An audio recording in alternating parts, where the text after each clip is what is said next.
Afrikaans, somebody translate this to Afrikaans.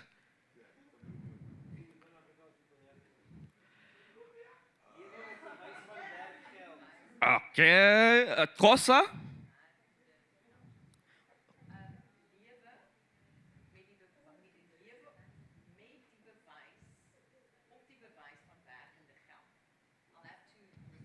Okay.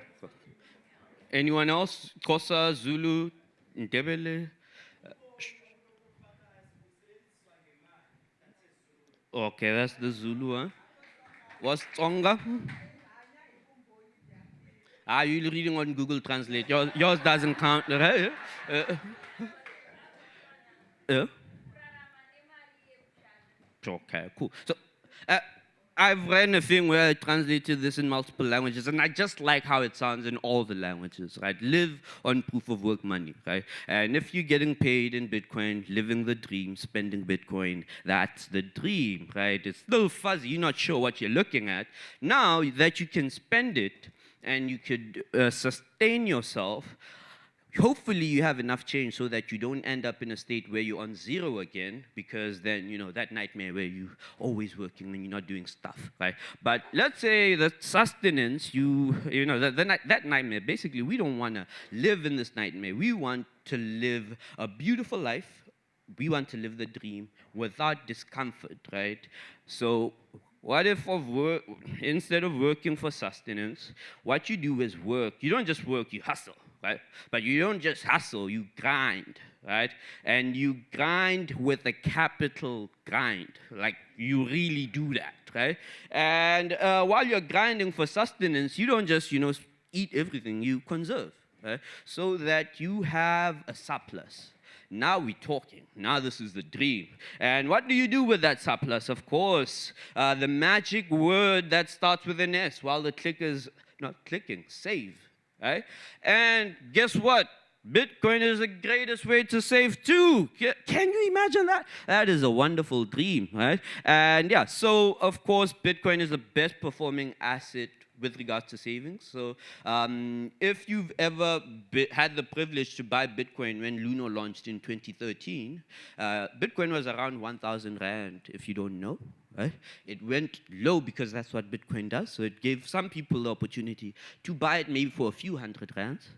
And if you had the privilege of forgetting about Bitcoin for maybe 7 to 10 years, you would have been a millionaire. But a lot of people didn't forget, so it got up to like 500,000 rands, and then they sold their Bitcoin, and now it's at 1.5, 1.4 million rands. It got as high as 2 million at some point. So yeah, but it's the best performing asset for saving. So buy whatever amount of Bitcoin, maybe 1,000 rands worth of Bitcoin today, and see where it will be in 10 years' time, right? Maybe it will follow the same trend. Maybe it will go down. I don't know. But from what we've seen so far, it did quite well. It could do worse, but you know, it is what it is. Volatility is part of its DNA. So that, for me, is the dream. And the dream is taking your surplus, doing some work, building, right? But not just building in a permissionless way. So now that you have a permissionless way to build, you can conserve the rewards you get from that, and you can build some more. But you don't maybe know what to build, so you can learn, right? I discovered Bitcoin in 2017, and it took me 4 years of learning about Bitcoin before I felt confident enough to say it would take me 2 weeks to build something, right? And that's something turning into Machankura, right? But that's not 2 weeks, 4 years. From 2017, 18, 19, 20, 21, and then seeing what people are talking about. Hey, from everything I've learned, condensing all of that in 2 weeks of work, right? And it's not really 2 weeks of work, because there's still so much work that needs to be done so that somebody else can get to live the dream, right? And somebody else can then build. And this is the other thing I like. Everyone who's a builder here is basically building on proof of work money, but collaborating away, again, because this is also the cheapest technology to build on. I used to build on Twitter. You know, I had built this other app called Fred Tweets. Before Twitter had Freds, by the way. And then I learned that if you have a third-party Twitter client, what Twitter will do is limit the amount of logins that can actually happen on your Twitter client, because Twitter makes money off ads, so they want as many people on the main Twitter client as possible. So your app will never be too popular, right? Oh, and this past week, something called Claudebot was happening, right? And yeah, it's a bot running on Claude Code. If you're a programmer, you should know this. AI stuff. It's not important. It's a wave. It's going to pass anyway. But yeah, so if you don't know, it's all good, okay? So the company that runs Claude Code was like, yo, we don't like that. We first and foremost, cease and desist. Don't use our name. Right? So he changed the name to Maltbot, an ugly name, and then now it's OpenClaw, so better name. But yeah. Second thing, we are banning the people who used our system through your bot. Right? So imagine in my Twitter client, it got popular.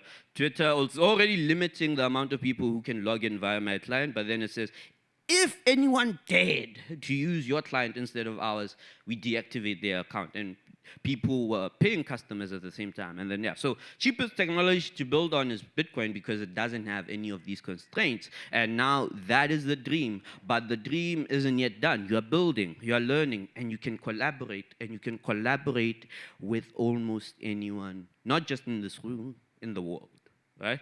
I'm wearing BitKey, right? So what I'm building is compatible with what the guys at BitKey are building, right?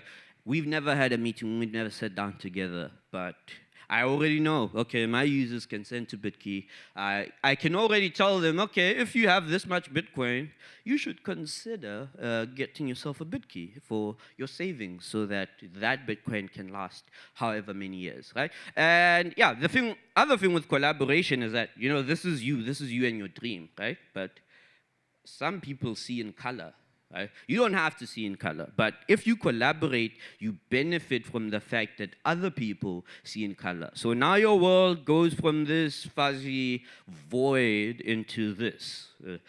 Okay, what's happening here? This is community, right? Okay, this is different. What's happening in the community? And I believe we are in the age of communities. Of course, wonderful work Herman is doing with Bitcoin Ekasi. Show him some love, show him some love. And basically, if you also had the privilege to be here, the day before the conference, we had the African Bitcoin Circular Economy Summit, right? Circular economies from all over Africa were on the stage talking to each other, sharing, this is what we're doing, this is blah, blah, blah, blah, blah, blah, building, collaborating, so on and so forth. Impeccable stuff, right? So the age of communities, I specifically use this term because of the game called Age of Empires, right? Who has played Age of Empires here? Okay, a few old people. So it's good to see that most of the house is young, right? Yeah. So, but yeah, the old young people ask the old people how Age of Empires works, right? But here's a small overview. The Age of Empires puts you in the Stone Age, right? So you start in the Stone Age, and the aim of the game was to upgrade, right? Evolve from Stone Age, Iron Age, so on and so forth, until you have a beautiful castle community like this, right? And yeah, so effectively what I think is Bitcoin is that, basically. If Bitcoin actually works, you could be on barren land anywhere in the world and evolve from whatever barren land age is to Stone Age, to Iron Age, to the Information Age, so on and so forth. And communities about the commons. Bitcoin is probably the best way to coordinate on all of these commons, right? Bitcoin is probably the best way to see how much assets do I have, right? In the game, they use gold and iron and food and whatever else. Of course, it's great to keep track of this, but the game also lets you know with these many houses, you can have this many people in your village. If you want more people to do more work, you need to build more houses. Some of us live in very highly populated areas that don't have enough houses to house the number of people that are there. And it should be possible for us to say, okay, we're going to build more houses, more shelters, and whatever else, so that people are living comfortably. Because if people are not living comfortably, they're going to die from disease and whatever else. Okay, the game, back to it again, age of communities. Civilization is actually a function of technology. Right? Bitcoin, best technology we've had so far, if you ask me. Because a lot of other technologies are leveraging Bitcoin. Right? You don't have to use Bitcoin directly, but there's things, concepts, ideas in Bitcoin, decentralization, so on and so forth, that allow people to build crazier, better things, even though they're not using Bitcoin directly. And the other thing with Age of Empires is that it allows you to research, right? Okay, so let's say you only have an axe. What type, right? But yeah, unlike Age of Empires, where you can control multiple people in life, it has to be voluntarily. Right? So whatever it is you want to do with your community, you need to be able to convince people to say, yo, I believe this is what is going to work for our community. Right? And I believe if you are willing to, work on this journey with me, we can get to the next place. We can evolve. We can take what was barren and actually build a metropolis. Right? We should have some metropolises in Africa. Right? If you've been to Brazil, Sao Paulo, Rio de Janeiro, sorry, my bad. Right? I'm like, wow, this city's big, and we don't have cities that big in South Africa, where the traffic is torture, right? So yeah, I think I've covered most of my message, so I'm just going to skip these slides because the most important thing is that the age of communities is here, right? And you could use Bitcoin to build Rome in your lifetime, right? So yeah, cool, that's me. Thank you, KG. Thank you for the work.